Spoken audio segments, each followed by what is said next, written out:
So we sometimes imagine that our journeys, whether it's to growth or to realization, are going to be just completely blissful, that everything's going to be a joyous moment. I certainly remember myself years ago when I first came across the term enlightenment. I thought it was going to be a very blissful journey, that at the end of it all I would have everything I ever wanted. I'd be blissed out constantly, be abundant, have wonderful relationships, great health. And that was the beautiful package that was sold to me, this bliss on tap.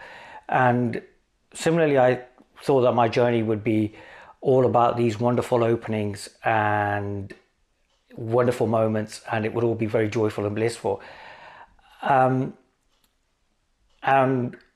when the first couple of uncomfortable moments did turn up, I wasn't really ready for that. I didn't realize the amount of pain or the tears or the sadness that would come up, emotions that had been accumulated over a lifetime that now started just opening up, and like the wound was in a sense torn open, and everything I thought I'd dealt with or suppressed started coming out.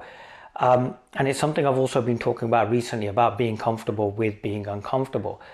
And what I mean by that is that when we're comfortable with those uncomfortable feelings, we're able then to really dig deep into what we truly are. Rumi talks about the wound is where the light enters. And it's about sitting with that mess and with that uncomfortableness. And that's where we can have a real realization, a real transformation, and real growth. I recently was working with someone, and at the end of a particular session, I said something, and they were like, you can't finish a session like this. And I remember saying, look, I want you to get comfortable with being uncomfortable. Now, the reason for doing that is, as I've said in previous videos and I've said in my writings, I found as I've traveled further and further down the path of teaching, writing, speaking, that a lot of my so-called preconceived limits that I thought were so real have been constantly proven to be not real. And the reason they've been constantly proven to be not real is because there's always been this uncomfort, from doing your first talk to doing your first translated talk to putting out content, and really all those uncomfortable feelings of, well, people like these videos or will they not? I recently went through a phase where I really didn't want to put out certain content because I wasn't happy about it. And I was talking to a friend and they said, well, maybe what will happen is that you may not think it's great, but it may really help somebody. And that really kind of helped shift a lot. But along the way, there's been a lot of these uncomfortable feelings like, oh God, why am I doing this? I don't want to do this. I don't think I can do this. And then, oh, I think I can do this. And then next thing you know, you're doing it, and what you first found really hard to do is now just become something that you don't even think about. So when these regular videos first started to come out, I was completely convinced that I wasn't going to be able to write a newsletter and write and do 2 videos as well every month, or do live streams or put anything out. And it all felt so overwhelming and really uncomfortable. And the conditioned response in that instance is to run away or to go for the easy option. So what we find is there's a lot of people looking to heal their lives, break down patterns, break down conditioned programs that really aren't helping them, but they're not willing to sit with being uncomfortable, because we live in this quick fix culture, and it's something that's pervaded this whole self-help industry and even spirituality as well, about enlightenment in 21 days. Well, I've not come across that, but you can change a habit in 21 days, or if you follow this particular teacher, if you follow this particular method, you're more likely to become enlightened or realize whatever that means. And what happens is, when we see these offers all tied up in a lovely bow, we think, well, that's it, and we think we're going to get really fast results. And what happens is, because we're not really willing to sit with anything uncomfortable, and we just want these instant results and this instant gratification, that we don't get to this promised land. We never really do inquire into who we really are. And we never really allow those stuck emotions or those stuck thoughts or feelings or even these programs that are in place to ever really come up for us to really look at them, So we delude ourselves. We go through this whole idea of therapy, or we go through this whole idea of joining a sangha and doing satsang and telling everybody about, going to satsangs and telling everybody about how sincere we are about waking up. And frankly, it's completely a lie, because we don't want to sit with what's uncomfortable. We want our healing to be something really beautiful. We want our journey to realization, or that road to Damascus, to be completely clear, with no traffic jams or no rocks in the road.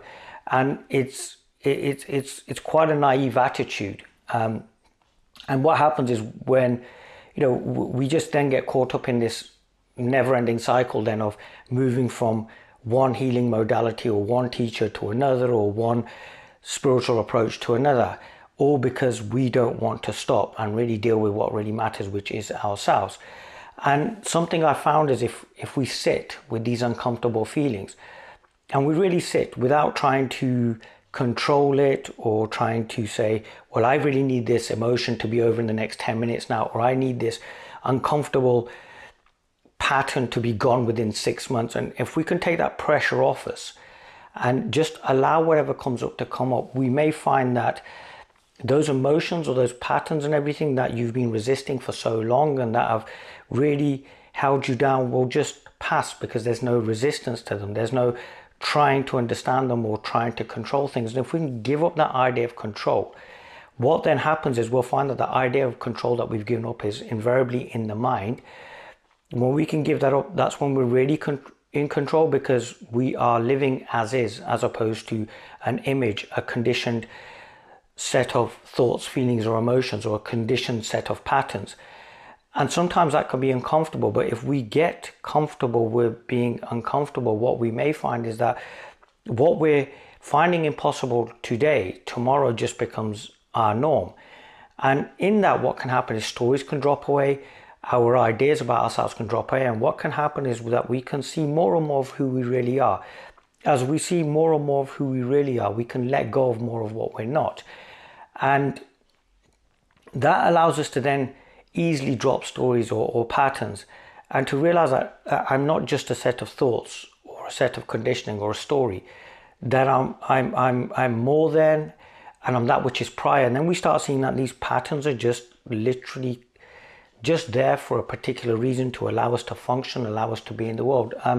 Just before recording this video, I became aware of the fact of how sometimes I can complicate my day just before I'm about to record a video, which will invariably mean that it will really just kind of get to those people that it needs to get to. I will say the kind of things to get it to where it needs to get to.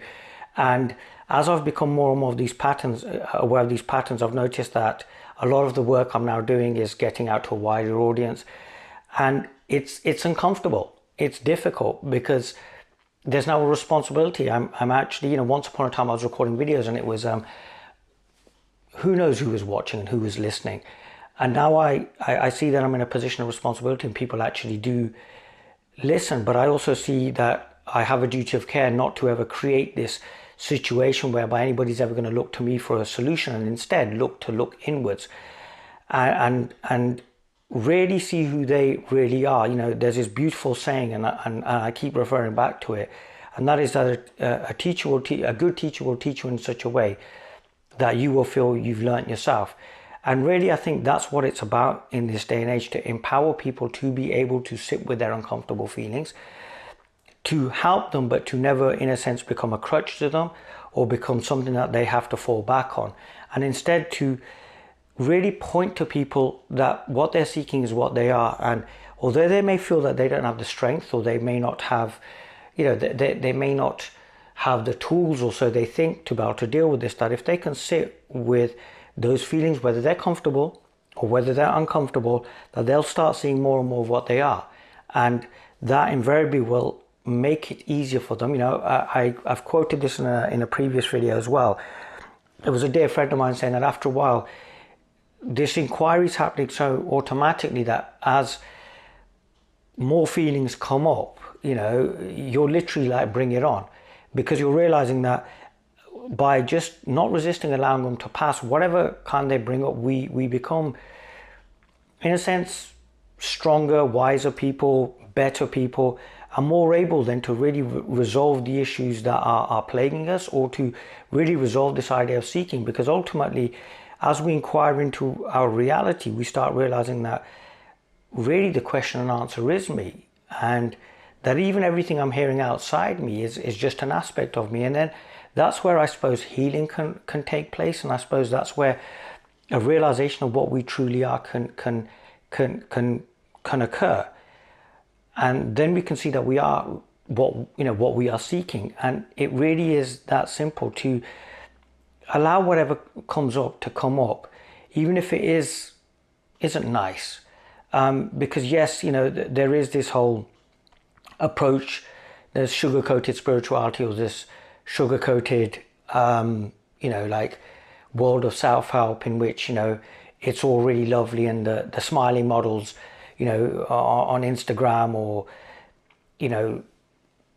anytime we're looking to change, it's all very lovely and stuff. And when we hit that roadblock, we wonder what to do. So maybe there needs to be a conversation about the fact that we will hit potholes in the road, that we will fall over, and it's okay to fall over, and it's okay to make mistakes, and it's okay to be scared, and it's okay to not know what to do next. But instead, by sitting with that, really have that joy of discovery, to have those realizations, and to kind of go, oh, I didn't know that, and now I do. And realizing that that's happened within you, because then you're not looking outside, because you then start realizing that, what else do I know?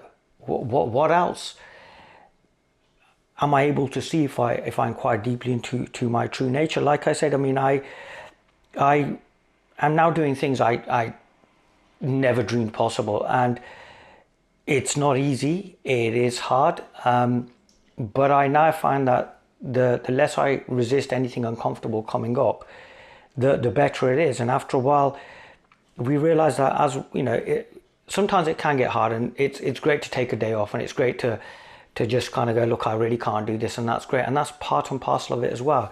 But when we turn away sometimes from these negative feelings, from these painful feelings, we are denying ourselves a massive opportunity to realize who we are. And if all we're ever going to look for is good feelings, but we don't want to accept or acknowledge the bad, or we want to suppress that down, then we ourselves are keeping ourselves in separation, and we ourselves are denying a huge aspect of us, which could in any instant point us to who we truly are. So start becoming uncomfortable, and start becoming comfortable with some of these negative feelings. And it may not be easy, and again, take your time, as I've said in previous videos. We're not in a race. I was discussing this the other day, that sometimes I think we're so fixated with how other people are doing. I remember when this all started, sometimes I'd look at the public pages of other speakers and go, well, why is he doing so well? And oh no, what can I do? And invariably now it's great. There's all these wonderful expressions of reality. And I found that as I focus more and more on who I am, there's this real appreciation for all these different communications. And as we focus more on who we are, comfortable and uncomfortable, we start really then appreciating this miracle that's called life.